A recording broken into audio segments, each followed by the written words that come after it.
Tuwe sana.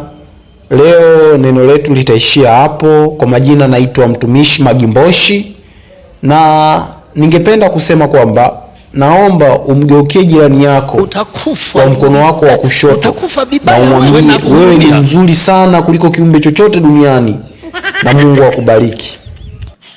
Haya, naomba ufanye hivyo kila mmoja jamani, ili tufunge ibada yetu.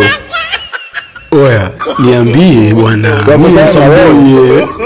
Niambie mchungaji, niambie kasema uniambie mimi mzuri eti. Au tu kwanza nisicheke, sababu naweza nikaa natenda dhambi ya kukufuru kiumbe cha Mungu. Tu nimuite mchungaji mwenyewe kwanza. Mchungaji. Yes. Vipi Makoko? Unasemaje mtumishi wa Mungu Makoko? Mchungaji bwana, mimi nasikia kwamba uongo ni dhambi.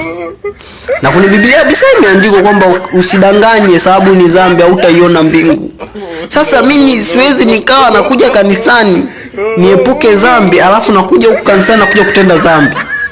Ili jambo la kusema eti geukia kushoto mwambie jirani yako wewe ni mzuri. Uwe kiumbe loka karibu yangu hapa sijui pembeni yangu. Labda unihamishe niende kwa mwingine nikamwambie mzuri, nitimize tu matakwa yako. Lakini kwa hili mimi sitaki kutenda dhambi. Yaani mwambie wewe mzuri wakati mimi nikiangalia kabisa. Bwana mchungaji, wewe njoo tu. Njoo mwenyewe umwambie mzuri, mimi siwezi nikatenda dhambi. Sawa?